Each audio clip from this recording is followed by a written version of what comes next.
Academic studies ಏನು ಮುಗೀತು, ಮುಗಿದಾದ ನಂತರ ಕಲಾಕೃತಿಗಳ ರಚನೆ ಮಾಡಬೇಕು ಅಂತಂದಾಗ ಬರೀ ಅಕಾಡೆಮಿಕ್ ಸ್ಟಡೀಸ್ಲಿಂದ ಅಕಾಡೆಮಿ ಈ ಒಂದು ಕಲಾಕೃತಿಯ ನಿರ್ಮಾಣ ಮಾಡುವಿಕೆ ಇದೆಯಲ್ಲ, ಅದು ಸಾಲದು ಅನ್ನಿಸ್ತು. ಯಾವುದೇ ಒಂದು ಜಗತ್ತಿನ ಪರಿಚಯ ಮತ್ತು ಅದರ ಅನುಭವ,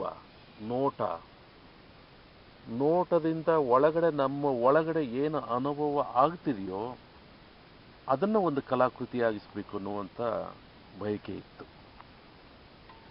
ಅದಕ್ಕಾಗಿ ಹಲವಾರು ನೋಡುವ ದೃಶ್ಯಗಳನ್ನು, ಆ ದೃಶ್ಯಗಳನ್ನು ಅದರ ಭೌತಿಕ ಮತ್ತು ನೋಟ, ವೈಜ್ಞಾನಿಕ ಸ್ಥಿತಿ, ಲೌಕಿಕವಾದಂಥ ಸ್ಥಿತಿಯ ಜೊತೆ ಅಲೌಕಿಕವಾದಂಥ ಒಂದು ಸಂಬಂಧವನ್ನು ಬೆಸೆಯುವ ಪ್ರಯತ್ನವನ್ನು ಮಾಡ್ತಾ ಇದ್ದೆ. ಆ ರೀತಿಯ ಒಂದು ನೋಟಗಳೇ ಆ ಕಲಾಕೃತಿಗಳಲ್ಲಿ ಮುಂದೆ ಮೂಡಿ ಬರಲಿಕ್ಕೆ ಸಾಧ್ಯ ಆಯಿತು.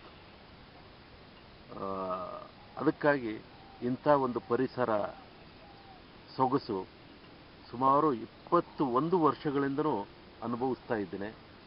ಹಾಸನದ ಹುಣಸಿನಕೆರೆ ಈ ಒಂದು ಪ್ರದೇಶ ಬೆಳಗಿನ ಜಾವ ಒಂದು ವಿಶೇಷವಾದಂಥ ರಮ್ಯ, ಬಹಳ ಸುಂದರವಾದಂಥ ಸೊಗಸಾದ ನೋಟವನ್ನು ಕೊಡ್ತಿದೆ.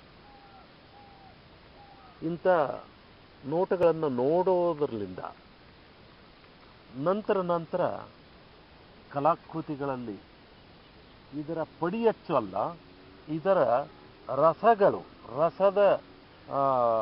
ಸ್ವರಗಳು, ರಸದ ರೂಪಗಳು ಅವು ಕಲಾಕೃತಿಗಳಲ್ಲಿ ಮೂಡಿ ಬರ್ತವೆ ಅಂತ.